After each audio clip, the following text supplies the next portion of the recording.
Buck Rogers in the 25th century.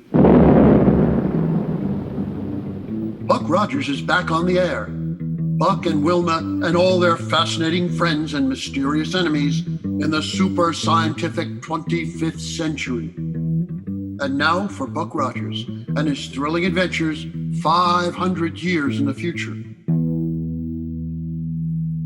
As you probably know, Buck was born right here in our own times, in this 20th century.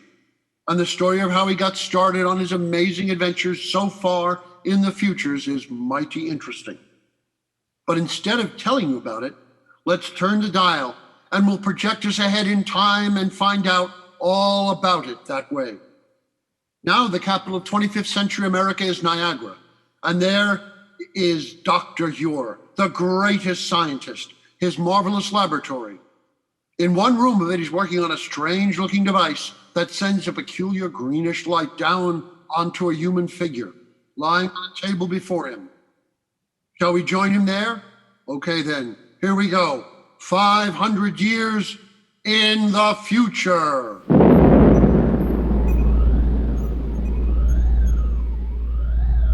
The ray is putting you to sleep. To sleep. Relax.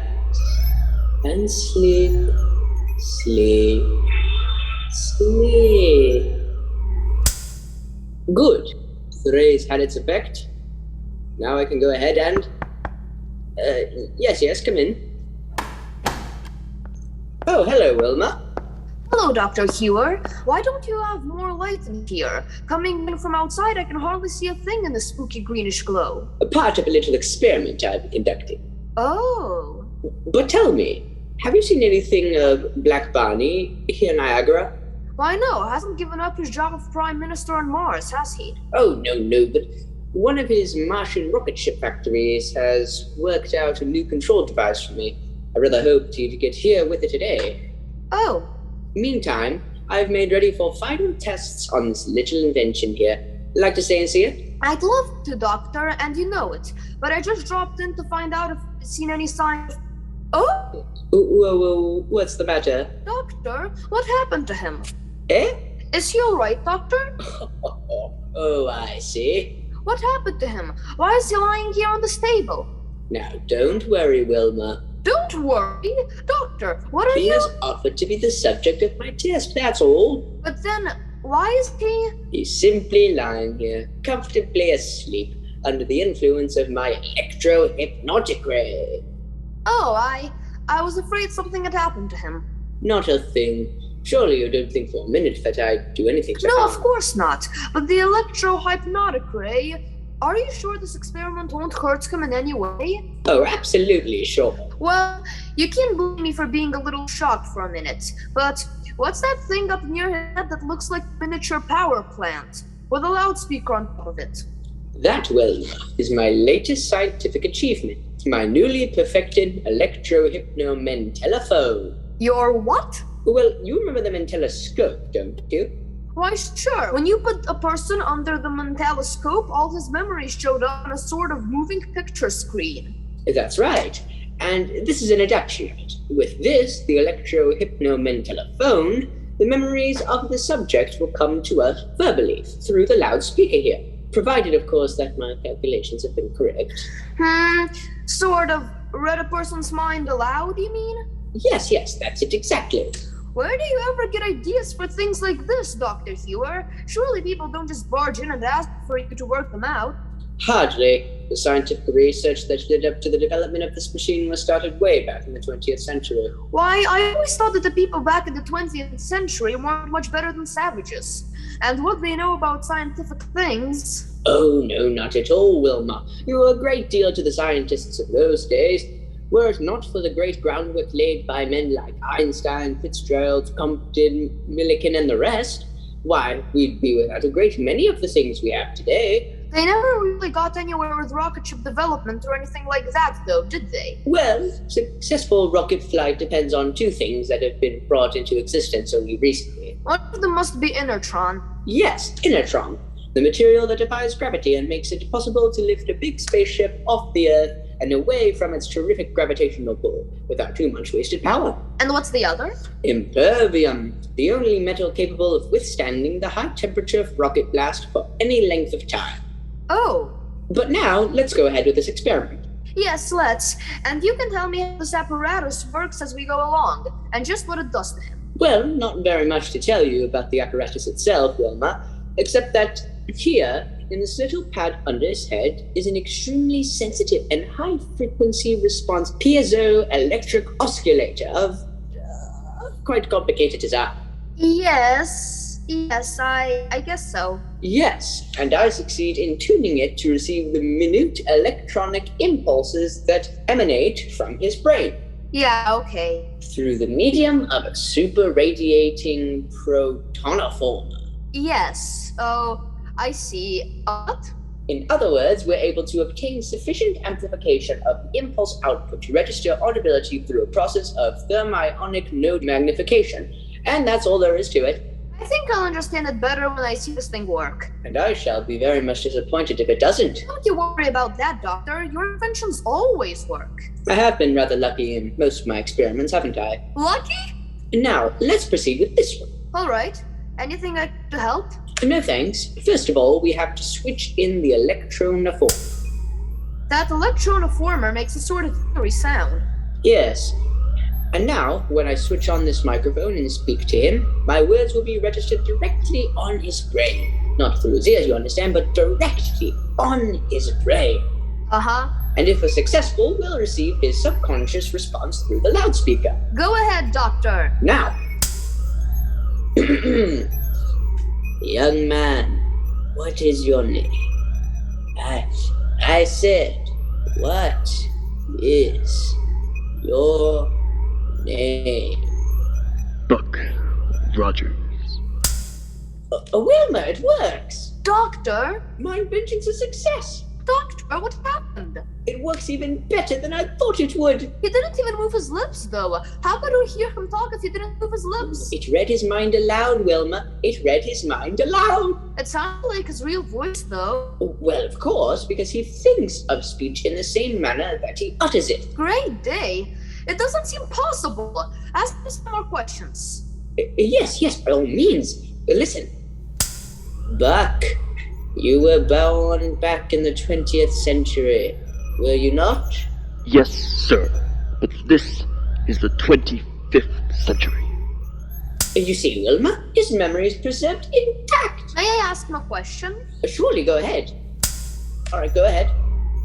Buck, how did you happen to come to the 25th century? One day in the year 1919, I was in the lower workings of an abandoned mine near the city of Pittsburgh. Yes? When all of a sudden, the supports that held up the walls and ceiling gave way, and the whole thing caved in on me. Yes? Some kind of peculiar gas was released. It put me to sleep and kept me in a state of suspended animation for 500 years. Then the ground shifted and let in fresh air, and I woke up. How did you know you were in suspended animation for 500 years? Instead of the year 1919, it was the year 24 something. To be exact, it was 24... How did you know what year it was? I was told about it by Lieutenant Wilma Deering, a beautiful soldier I met when I first came to. Oh, then you knew Wilma Deering. Doctor? I certainly do. She's the finest and bravest girl who ever lived. Why, Wilma's... Buck Rogers? Yes. Did you find anything new and different when you first came to the 25th century? Oh, a great deal. Thanks to Dr. Hewer. Dr. Hewer? The greatest scientist who ever lived. What's that? Nowhere in the universe is there a scientist who's done so much good for humanity, or done anything that could even begin to... Now, wait a minute, Buck. Yes. Just forget Dr. Hewer and go on with what you were saying. But he's the man who invented the first rocket ship that took us to the moon, and it was that trip that proved the practicability of interplanetary flight. Prove the practicability of an interplanetary flight? Nothing wrong with this machine, Doctor. Where else have you gone by rocket ship, Buck? Well, first to Mars, where we helped King Andalo put down an invasion by the Martian Tigermen. Then to Saturn and the Saturnian moons, Venus, Jupiter, and even far off, Pluto. Which planet did you find the most interesting? Well, that's hard to say. Jupiter has the biggest field for exploration, simply because it's so much larger than the rest of the planets. Very true. Do you expect to do any more rocketing around through outer space? There's nothing else I'd rather do, sir. Well, my! Do you like my little contraption? It's wonderful, Doctor. I told you it would work. Well, is there anything else you'd like to ask, Buck? I mean, before I turn off this green ray. Let's wake him up and see if he remembers anything that happened during the experiment. All right. Go ahead. All right. Come on, Buck, wake up.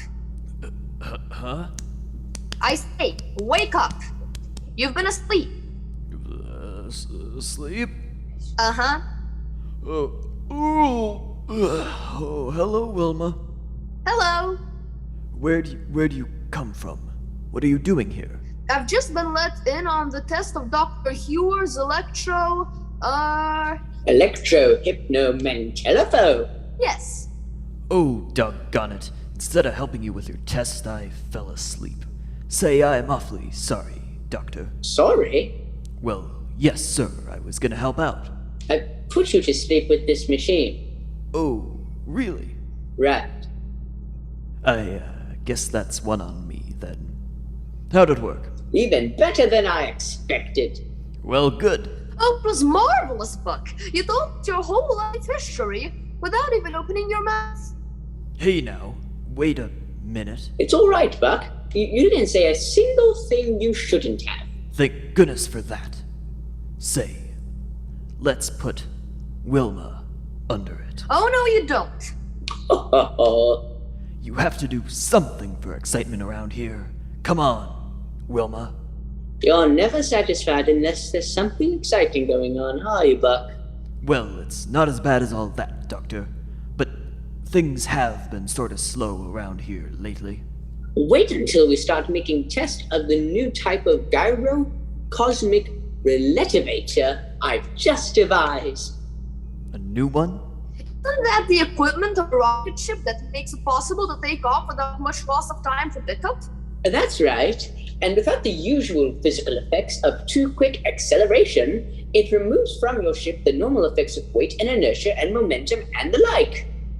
Well, how have you improved the relativator, Doctor? Buck, if this new instrument does what I hope it will, there'll be practically no limit to the speed of a rocket ship immediately upon taking off. Good night. Imagine getting into the control cabin, opening the power lever, and going a couple of 1,000 miles an hour. Just like that. That's exactly what we'll be able to do, Wilma. Boy, that hardly seems possible, does it? But when can we test it out, Doctor? Have you already got it installed in a spaceship? No, Buck. As a matter of fact, I don't even have it yet. Huh? Oh, it's been made up all right. The one we use for the test, but it isn't right here yet. I don't understand, Doctor. Why, yes, sir. Can't we get it here? The sooner we can get it and start trying it out, the sooner we can break the monotony of just sitting around doing... Wait, Buck. Listen. Yeah, Doctor, I hear it too. Why, yes. But what under the sun is it? Look here, out the window. Oh, good heavens, Wilma. It's coming right down this way. Wilma! Buck! Hey, Buck's wish for excitement certainly came true in a hurry. Great day. I wonder what it was. And I certainly hope he and Wilma and Dr. Ure are all right. Join us again next week for another thrilling adventure of Buck Rogers in the 25th century.